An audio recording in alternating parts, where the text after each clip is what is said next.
देखिए हर खबर यहीं पर। सब्सक्राइब कीजिए TV9 भारतवर्ष। देखिए निशांत, जैसा कि अभी बता रहे हैं, जिस तेजी से संक्रमित मामले दुनिया भर में बढ़ रहे हैं, उसी तेजी से दुनिया भर की तमाम कंपनियां, तमाम देश वैक्सीन बनाने को लेकर जुट गए हैं। एक तरह की होड़ मच गई है कि कौन सबसे पहले वैक्सीन तैयार करता है, और चीन इस होड़ में पीछे नहीं रहना चाहता है। और चीन की जो 4 प्रमुख कंपनियां हैं, जैसे कि आपने PLA का नाम लिया है, पीपल्स लिबरेशन आर्मी, यानी जो चीनी जन मुक्ति सेना है, उसके नेतृत्व में ही काम चल रहा है। और कैनसाइनो बायोलॉजिक्स एक कंपनी है, और इसके अलावा बीजिंग की कंपनी है, वुहान की एक लैब है। इन सब में ह्यूमन ट्रायल भी शुरू हो चुका है। यहाँ तक कि दूसरे फेज में चीन पहुंच चुका है, और चीन इस बात को लेकर बहुत ही सतर्कता भी बरत रहा है कि कहीं कोई परेशानी न रह जाए। अनिल जी, मैं आपको रोक रहा हूँ, आई एम सॉरी, आपको रोक रहा हूँ।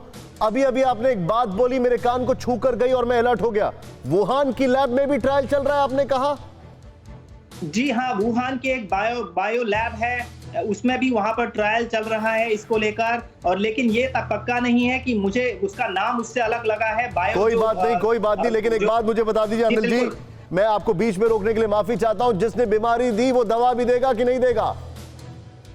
देखिए, चीन इस पूरी कोशिश में लगा है। अभी कुछ देर पहले मेरी एक यहाँ पर एक्सपर्ट से बात हुई, उन्होंने इस बात को लेकर आश्वस्त किया है कि चीन इस मामले में, चीन और अमेरिका 2 बहुत लीडिंग रोल निभा रहे हैं। उनको इस बात पर यकीन नहीं हो रहा है कि इजराइल और इटली इतनी जल्दी वैक्सीन तैयार कर सकते हैं। चीन को लगता है कि चीन की कंपनियां और यहाँ तक कि अमेरिका की कंपनियां जो मिलकर काम कर रही हैं, शायद कुछ तौर पर वे इस काम में सबसे आगे दुनिया को लीड कर सकती हैं, और चीन दुनिया को फिर से, जैसा कि आपने बताया, वैक्सीन दे सकता है।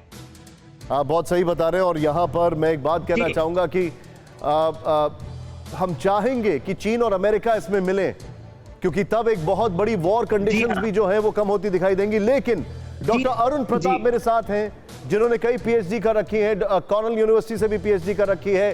सर, बहुत इंतजार कराया, लेकिन आपसे मुझे एक चीज जानना है।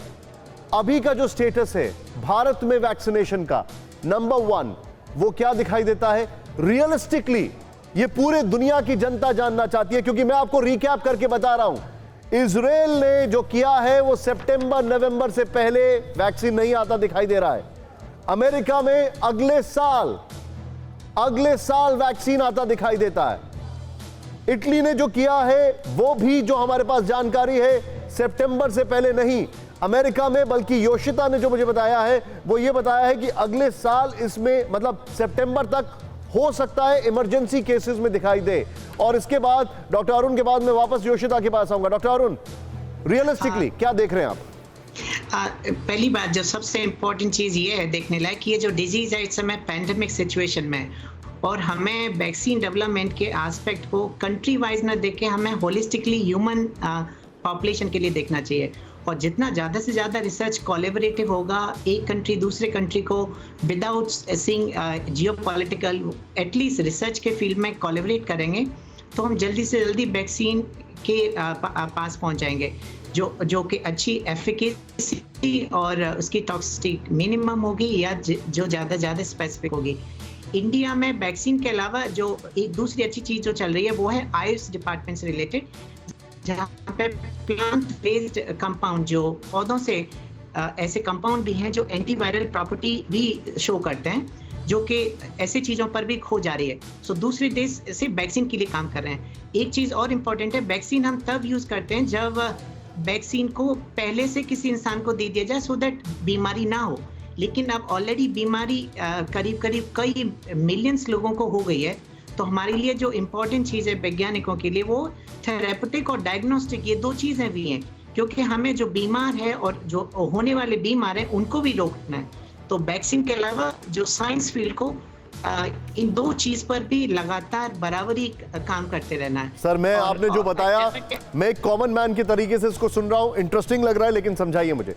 आपने कहा थेरेपेटिक और आपने कहा कि डायग्नोस्टिक, इसका मतलब क्या हुआ? हाँ, तो डायग्नोस्टिक होता है जैसे जिन लोगों को सार्स कोरोना वायरस पॉजिटिव होता जा रहा है, जो हम अभी हर रोज जो एपिडेमिक फेज में जा रहा है, तो वो लोगों को कैसे डिटेक्ट करना है सो दैट जो लोग बीमारी सार्स कोरोना वायरस पॉजिटिव नहीं हुए उन्हें रोका जा सके, वो डिटेक्शन पार्ट है। प्लस जो बीमार हो चुके हैं पॉजिटिव, उन्हें ठीक भी कर लेना है हमें, उनके लिए वैक्सीन तो काम नहीं करेगा ना, तो उनके लिए डायग्नोस्टिक पर्पस भी हमें उतना ही इंपॉर्टेंट एस्पेक्ट रखना है। अब उसके लिए हाइड्रोक्सी क्लोरोक्विन और रेमडेसिविर जो ड्रग रीपर्पजिंग है, मतलब जो दवाएं किसी और डिजीज में काम कर रही थी लेकिन अब समहाउ इस सार्स कोरोना वायरस 2 में भी काम कर पा रही हैं जी। अरुण जी, आपका ऑडियो थोड़ा सा ऑडियो यहाँ पर गड़बड़ कर रहा है। मेरे साथ इटली से अजहर महमूद भट्टी जी आ चुके हैं। मैं चाहूंगा यहाँ पर इटली वाले ग्राफिक्स प्ले किया जाए। अजहर जी, क्या इंफॉर्मेशन है, बताइए एक एक चीज मुझे। जानकारी हमारे पास यह है कि इटली ने वैक्सीन तैयार कर लिया है। अड़ी सोमवार से शुक्रवार शाम 6 बजे सिर्फ TV9 भारतवर्ष पर।